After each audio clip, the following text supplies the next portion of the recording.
उदयपुर गांव में संतराम नाम का एक किसान रहता था। वह बहुत गरीब था। संपत्ति के नाम पर केवल उसके पास एक बैल था। वह उसी से खेत जोतकर अपने परिवार का गुजारा करता था।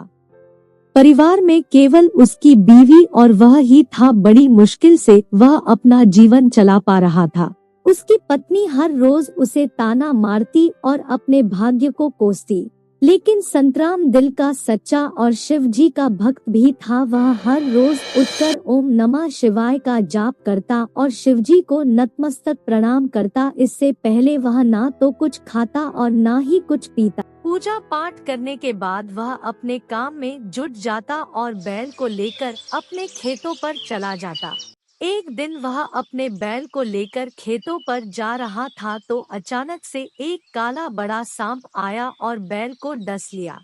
संतराम को इसका अंदाजा भी न लगा। कुछ देर चलने के बाद बैल अचानक से गिर गया। संतराम कहने लगा, इसे देखो, आलस के मारे सो गया। उठ, अभी तो हमें बहुत सारा काम करना है, वरना शाम को तेरी मालकिन खाना भी नहीं देगी।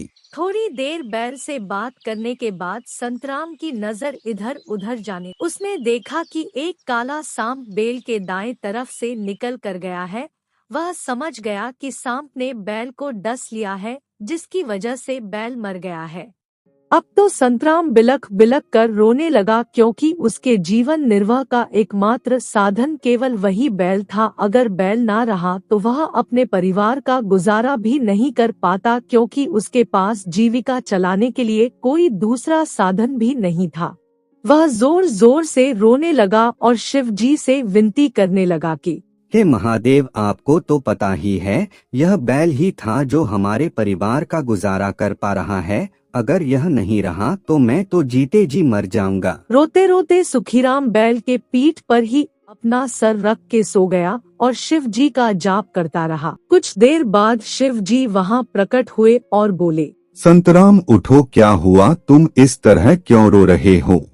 संतराम ने शिव जी को सारी घटना बताई और शिव जी ने उसे दिलासा देते हुए कहा, देखो संतराम, अगर तुम मुझसे कुछ मांगना चाहते हो तो मैं केवल एक ही बार तुम्हारी इच्छा पूरी कर सकता हूँ। इसके बाद अगर तुम कुछ और मांगोगे तो मैं तुम्हें कुछ भी नहीं दे पाऊंगा। इसलिए अगर तुम कुछ मांगना चाहते हो तो सोच समझकर मांगना।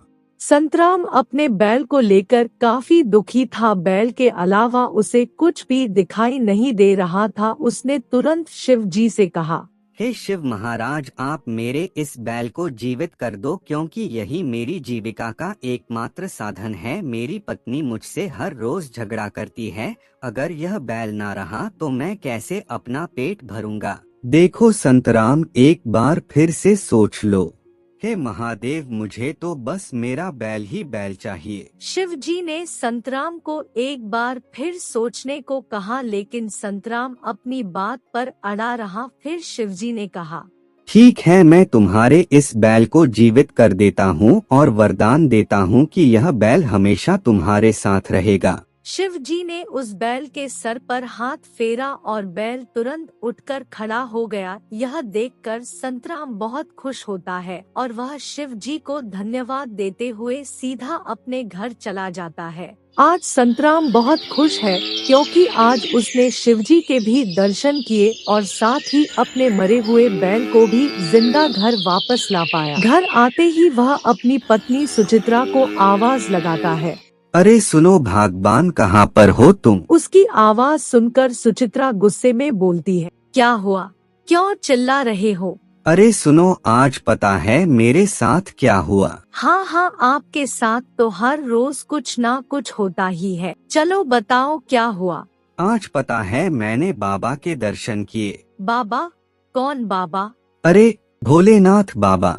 लेकिन कैसे और कहाँ? आज सुबह जब मैं खेतों पर जा रहा था अपने काले बैल को लेकर, तो अचानक से एक काले सांप ने उसे डस लिया और उसकी मौत हो गई। यह सब देखकर मैं रोने लगा और शिव जी का जाप करने लगा। कुछ समय बाद भोलेनाथ खुद प्रकट हुए और उन्होंने मेरे मरे हुए बैल को भी जिंदा कर दिया। उन्होंने मुझसे कहा था कि मैं उनसे कुछ भी मांग सकता हूँ, तो मैंने अपने मरे हुए बैल के प्राण मांग लिए। सुचित्रा संतराम की बातों को ध्यान से सुन रही थी। यह सब सुनकर उसने तुरंत संतराम को डांट लगाते हुए कहा, हाय रे मेरी फूटी किस्मत।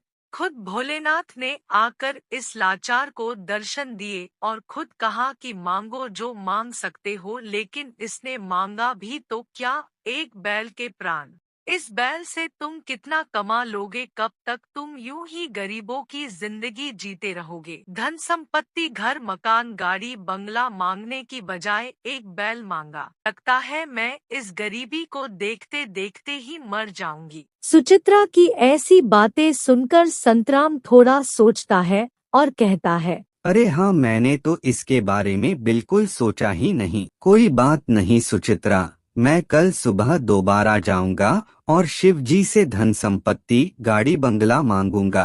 तुम झगड़ा मत करो।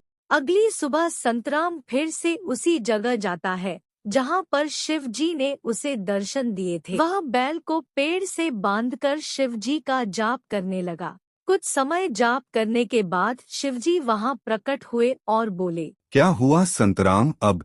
संतराम कल हुई गलती की क्षमा मांगते हुए बोला, हे महादेव, कल मैंने आपसे इस बैल के प्राण मांगे थे।